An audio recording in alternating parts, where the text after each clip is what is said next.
At 5:03 p.m. on Friday, I received a WhatsApp message from my elder son to tell me he was just by Oxford Circus, that he thought there had been a terrorist incident, and that he wanted to know if I had heard anything. My blood ran cold.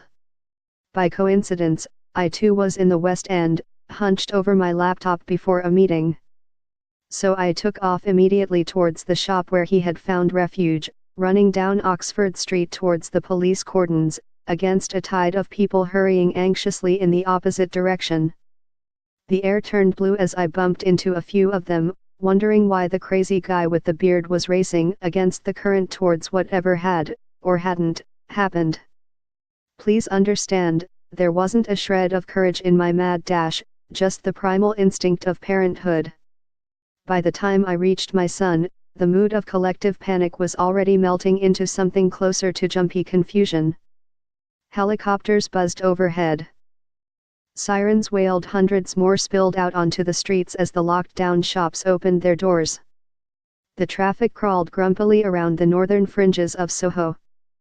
Fear eased smoothly into humor. Though 16 people were hurt in the crush, one suffering a nasty leg injury, there were no fatalities, no mutilated bodies on the pavement, as there were after the Westminster Bridge attack, or nails in the faces of children, one of the many horrors of the Manchester Arena bombing. The police and emergency services responded impeccably. There is much to be grateful for. But what actually happened just after 4:30 p.m. on Friday? 2 men, aged 21 and 40, have handed themselves over to police after an apparent altercation at Oxford Circus tube station. This confrontation, it is now reported, escalated into full-blown panic as the rumor mill whirred into action, turbocharged in real time by social media. Mail Online had to apologize for circulating a tweet claiming that a lorry had mounted the pavement on Oxford Street with police all around it and blood on the floor. The tweet was not only incorrect but 10 days old.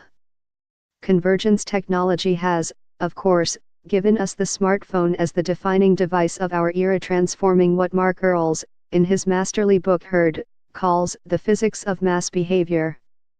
In his analysis of phenomena such as the responses to the death of Diana, Princess of Wales, and the Sydney riots of 2005, Earls shows that most of what we do is the result of the influence of other people, because we are a supersocial species. Much of what we think is product of individual purpose is in fact driven by emulation.